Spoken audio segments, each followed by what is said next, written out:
You've had it. You simply can't stand it anymore. The way people worship Baby Yoda and pretend like The Mandalorian is a good TV show when it clearly isn't. You can't figure out why nobody sees that Baby Yoda is nothing but an evil marketing ploy to vacuum up all your merchandise dollars, while the TV show was half-baked at best. After all, you don't need a good story or characters when you've got the Baby Yoda to sell cups, stuffed dolls, backpacks. There's no limit to what Disney will slap that adorable green face on. You have to do something about this. You have to save your beloved Star Wars. Seriously, the last few movies have been punishment enough, and Solo? Oh man, let's just forget that even happened. You know what you have to do. You have to eliminate Baby Yoda. Except pump your brakes, because to get to the Baby Yoda, first you have to get through his guardian and protector, the Mandalorian. He's the best bounty hunter in the universe, a skilled sharpshooter and gunfighter both. He can destroy… Oh wait, what's that? The Mandalorian totally left Baby Yoda with some strange mechanic for 2 days? He leaves the Baby Yoda unattended literally all the time? Oh, never mind, yeah, go ahead and just give him a good whack on his adorable little green head, and it's pretty much all over. Or hug him tight while you play Earthquake. Well, the Mandalorian may be the worst babysitter in the galaxy, but at least he'll still be out for blood after you take out his little compatriot, so you better be ready to take on the legendary bounty hunter, the Mandalorian. To defeat your enemy, you must know your enemy, and, well, we're kind of grasping at straws here. See, typically when you write a TV show, you create a compelling narrative, which you then populate with equally compelling and interesting characters who have a rich history you slowly reveal to the audience so they can understand the characters' motivations. When you write a Star Wars TV show for Disney, though, you literally do none of that and instead fill your scripts with stereotypes and cliches. I guess what we're trying to say here is that we don't really have much intel we can give you on the Mandalorian, because instead of writing a nuanced character, Disney's writers just turned him into a giant cliche with no originality of his own.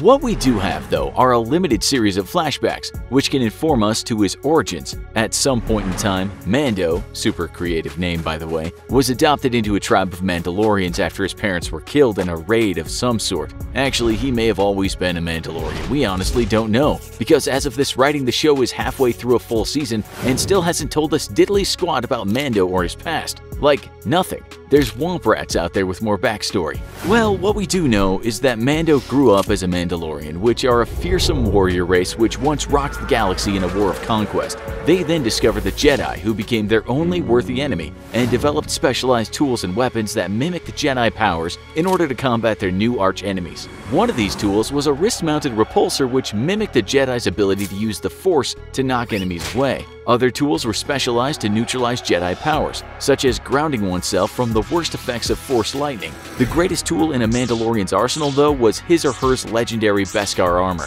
which was made of a material sacred to the Mandalorians and the only known armor to protect from lightsabers. See how all of that was really cool and interesting, and probably super important to know for the sake of Mando's backstory? Yeah, well, Disney decided you needed to know literally none of that because, hey, it's totally boring to hear how Beskar armor can stop lightsabers, or that Mandalorians and Jedis were once arch-enemies, right? Yeah, we went to bat for you and used our encyclopedic knowledge of Star Wars to bring the story of the Mandalorians to life. You're welcome, Disney. So, Mando is equipped with Beskar armor, which can not only stop a lightsaber, but as we've seen so far in the series, it can even stop a laser sniper rifle's bolt from pretty close range.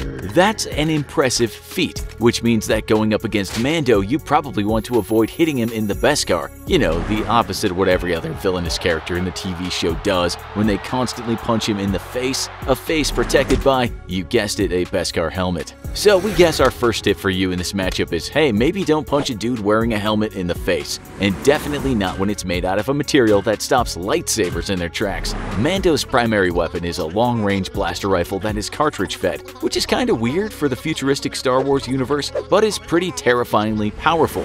While it can't punch through vehicle armor, or at least not the heavy armor of an Imperial Walker, it can and does absolutely vaporize people on the spot. The writer that did the script for this episode once saw a deer run in a panic across a firing range where 50 caliber machine guns were being fired. The deer ran straight into the incoming fire and the huge rounds pretty much turned it into a fine red mist with 4 severed legs. Mando's rifle does the same thing but with just 1 shot. So pro tip, don't make like that deer and stay well out of the way. At his hip though, Mando carries his trusty blaster, a seemingly unlimited capacity close to medium-range firearm that can put a hole through most armor, especially Stormtrooper armor. Although admittedly Stormtrooper armor can't even protect from rocks thrown by Ewoks, so why they even bother to wear it is beyond us. We're pretty sure you can sneeze on a Stormtrooper and his armor would implode. How the Empire managed to defeat most other military forces it encountered for so long is beyond us. Lastly, Mando has access to his personal starship,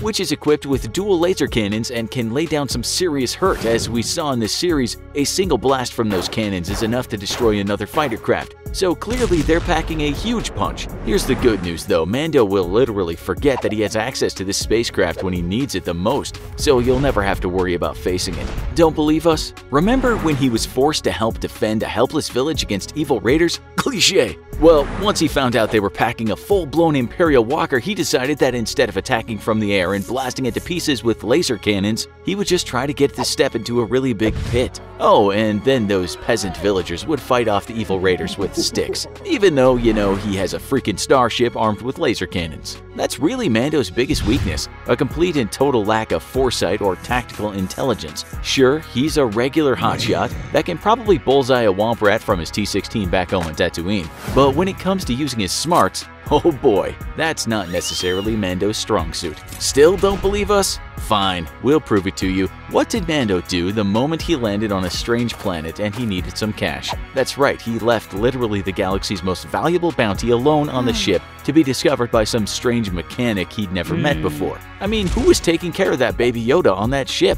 Was Baby Yoda feeding himself and changing his own diapers? How often does Mando leave Baby Yoda stuck on the ship when the cameras aren't rolling? Seriously, we're close to calling Child Protective Services over here. But here's the kicker. He then proceeds to pay the stranger mechanic to watch the Baby Yoda for him for 2 days, without so much as even asking for a personal reference so he can make sure this mechanic isn't a psychopath child murderer. Do they not have daycares in Star Wars? Also, he leaves the Baby Yoda alone for 2 days, even though he's fully aware that other bounty hunters can track the child directly. Seriously, it literally just happened in the episode before that. We saw a bounty hunter using that weird remote thing to track the Baby Yoda down, and he almost put a cap in his ass too. It's not like Mando doesn't know they could do that, he was doing it himself. It's how he found the Baby Yoda and a bunch of other bounties. He is intimately aware that the Baby Yoda is being tracked all the time, and yet he still decides to leave it with a stranger so he can go speed bike through the desert for 2 days. Like we said, thinking is not Mando's strong point. Okay, so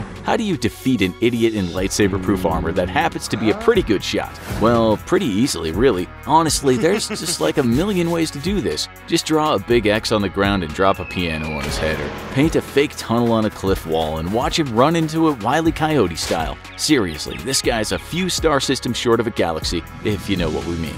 So we suppose that the most obvious way is to use Baby Yoda against him. Mando will probably totally forget that he left the real Baby Yoda behind somewhere safe, probably with a complete stranger, because again, not the brightest bulb in the shed. And so all you have to do is allure him using a Baby Yoda doll that sort of looks like the real thing. You'll have a pretty easy time finding one to buy too, because Disney is making sure that every store in the universe sells them. Those guys are not about to lose out on the merchandising opportunity of the decade. We haven't even made contact with alien life yet in the real world, but we guarantee you that even they are getting Baby Yoda merchandise to buy from Disney. So just stuff that Baby Yoda doll with C4 explosives and have it rigged to blow the moment it gets picked up. And all that'll be left of Mando is all the bits and pieces protected by Beskar, so basically his torso and his head and his shoulders. Now, we know what you're thinking. No way Mando would fall for something so obvious. Oh, really? You think so, huh? Guess you forgot the episode where Mando took off into the desert alone with another bounty hunter while he himself was the universe's top